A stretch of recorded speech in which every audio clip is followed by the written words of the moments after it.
A lot of people are worried, right? What happens if the big R word, the recession, starts to hit? I mean, the war is still ongoing, there's inflation, and interest rates are going up. What happens if we move into a recession? And what does that mean for us? How can we better position ourselves to firstly ride through that, but more importantly, continue to provide financial stability for yourself and your family? My name is Daniel. I'm the founder of Born Poor Die Rich, and we create videos every week to help you make passive income through property. And it's my personal belief that your finances, your passive income should be consistent, should be stable, regardless of what the times are in the market. Right. And those of you who know, I always say I like my investments to be boring.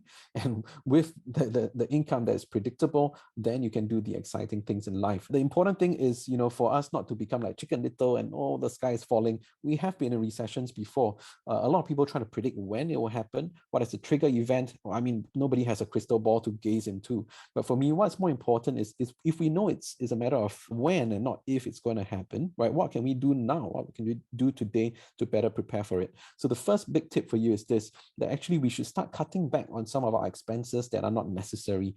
A lot of us have been, stuck at home in the midst of COVID for the last few years. And as a result of that, we're like, at the first chance we can travel, we want to travel, and spend $10,000, $20,000 on travel to bring the whole family along. Our family is actually relooking into that. Yes, of course, we want to travel, but what is the opportunity cost of that, right? If let's say I spend $10,000 on a trip, could that money be better used towards an income generating asset? And the next thing is, for example, if the recession really hits, growth starts to slow down, people's incomes start to stagnate because expenses always go quicker than the income levels rise, then it's important to then start to accumulate a chest of capital that can be then readily deployed in these times. So once again, the important thing to note is we're not trying to time the market here. It's not by keeping the money and then you time it and then you try to deploy it, which brings me to the second point, right? If you reduce your expenses, you keep your savings, significant, but at the same time, what do you do with it? Do you just keep it in the bank? Do you keep it in the fixed deposit or try to time the market? The second important thing as we, move in times of uncertainty, of recession,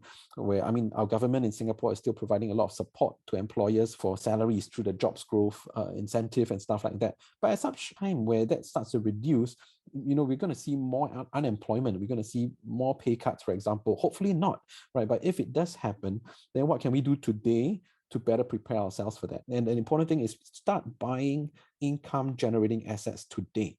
All right. Even if it's a small buy-to-let in the UK, it could be, 40, 50, 60, 70,000 pounds, which is not even half of a HDB, not even a quarter of a HDB in Singapore. But at the same time, it might generate, 300, 400, 500 Singapore dollars a month. Hey, guess what? One little property like that start to pay for maybe your utility bills. All right, you can start to pay for petrol, you can start to pay for food for the family. And that's how you really build greater financial security, to have multiple sources of income. And in property, I shared this in another video, it's a great hedge against inflation. Property prices go up, rents actually go up as well in times, challenging times. So these are really the two tips. It may not be the thing you will love to hear, but try to reduce your spending. For us, we just had a new baby and we're looking to should we buy a bigger car? And guess what? We're looking to delay that as well because we don't want to pay that premium for COE prices, which are at an all-time high. So these are simple, savvy decisions, trade-offs that you can make in life. Don't do things that the masses are doing, going on a huge holiday, buying a big car and stuff like that. But instead, be frugal, because this is going to pay off in the long term. When you invest in assets that generate income day in and out, even in times of a recession, then you'll be thankful that you've watched this video, but you'll be even more thankful that you took action and created greater financial security for yourself and your family. So leave your thoughts in the comments section below. What are some questions you have? What are some of your biggest takeaways from this video? This is Daniel, signing out.